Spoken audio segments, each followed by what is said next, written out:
Um, Professor Ahmida, you're talking about certain cities that have become besieged. Can you provide us with a bit more detail as to what the ground looks like? Which cities in the eastern province are still held by rebels? In which cities have Gaddafi forces advanced or retreated?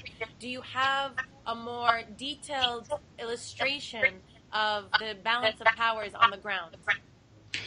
In the western region, Tripoli is under the thumb of the regime, and people are afraid still to go out and protest in a peaceful way because we know that they shot at them. The two cities that rebuilt earlier, or the three I should add, were Zawiya in the west, which is almost 50 miles west of Tripoli, and the other big city, Masrata, in the east, probably 150 miles east of Tripoli, and the town of Zintan and the western mountain towns and cities. They all rebelled against the regime. The regime crushed the resistance in Zawiya, very heroic resistance that lasted for a long, long time. And they used tanks, they used snipers, they even bombed certain sections of the city. Right now, they are in control of the city, but I think the resistance is still using tactics of hit and run. We have no clear statistics about how many people were killed, but the regime was so vicious to the point that they bulldozed the graves of the people who were killed. People called martyrs, of course, there, and they did something very vicious that I can't think of anything like it but the colonial period.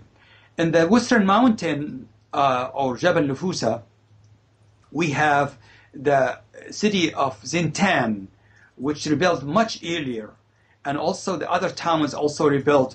But Zintan now is targeted as Masrata and Zawiya, and there is the security brigade.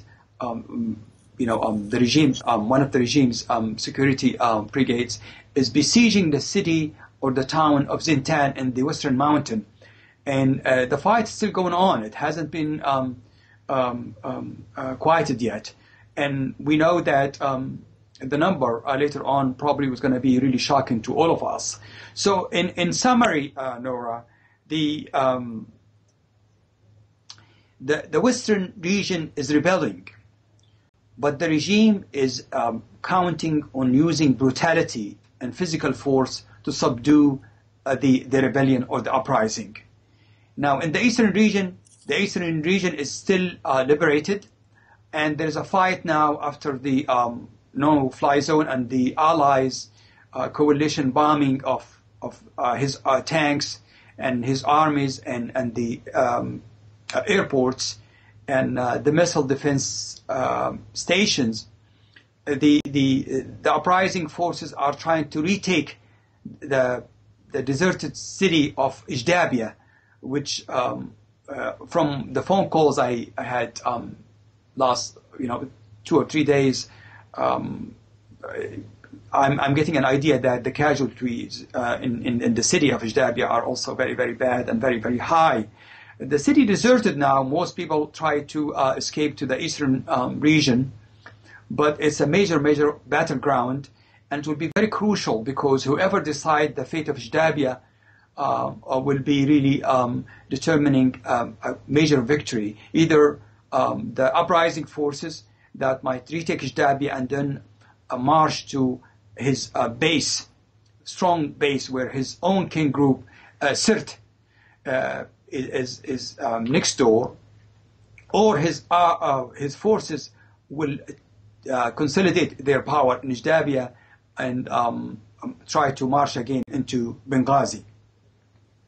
So, can you tell us a little bit about who Gaddafi forces are? You mentioned that his tactics included a lot of hit and run, so to speak, and I imagine that those tactics are a result of the fact that there is no army, and therefore there isn't a capacity to take a city and occupy it, but rather because of the participation of mercenaries, there's a lot of armed force, but that's not sustainable. And so when you talk about his forces in Jadaliyya, what do those forces look like? Who comprises them? Well, Gaddafi, your viewers and listeners should understand, really dissolved the army a long time ago, as I explained last time, because he was afraid that there will be a counter coup against him in the making, as it happened in the first 30 years of his rule. So what he did, he dissolved the army. It's actually a very, very marginal, small force. But the major force that he relies on and his elite relies on is what's the so-called security brigades. And the soldiers, and especially the officers, are recruited from his own king group and their allies in central and southern Libya, and also some groups from even the further Sahelian region of the desert. So we're talking about his sons who are heading, and his cousin heading these security brigades, and also the fact that he has his own militia, like the revolutionary committees, his die-hard followers, who believe that if they lose, or he convinced them if they lose this war, it means that they'll be slaughtered or persecuted. And also he has recruited, we don't have a clear number, it's between 5,000 to 7,000 private armies or mercenaries. Some of them are from the countries I mentioned, but some unfortunately were challenged to Libya by the Algerian government, we know that, and they are Polisario members. That's the Polisario is the National Liberation Front that's fighting Morocco for self-determination in the Western Sahara. Also, there are some reports. We don't know exactly how many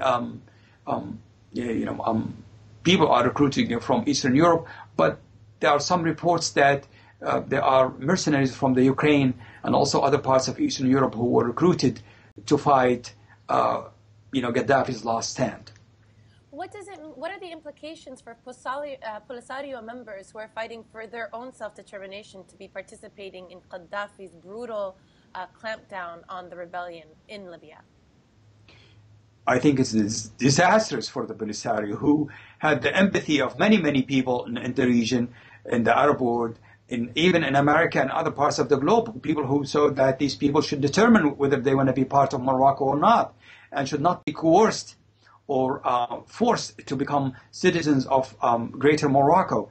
I think this is going to haunt them in the long run, because this is a battle where you cannot be reluctant or become expedient when it comes to the right thing to do. I think the moral stand is really what's going to save many, many people in this battle, where you cannot become really reluctant. And the Polisario, I think, committed a terrible mistake. So did the Algerian government, that tried to calculate its own losses and gains in post-Gaddafi Libya. Now that brings, of course, the agendas of also of other groups that are supporting the uprising in Libya, which may be a different question, Noura, but I worry about also the agendas of some Arab governments, some European governments, in even trying to get rid of Gaddafi now.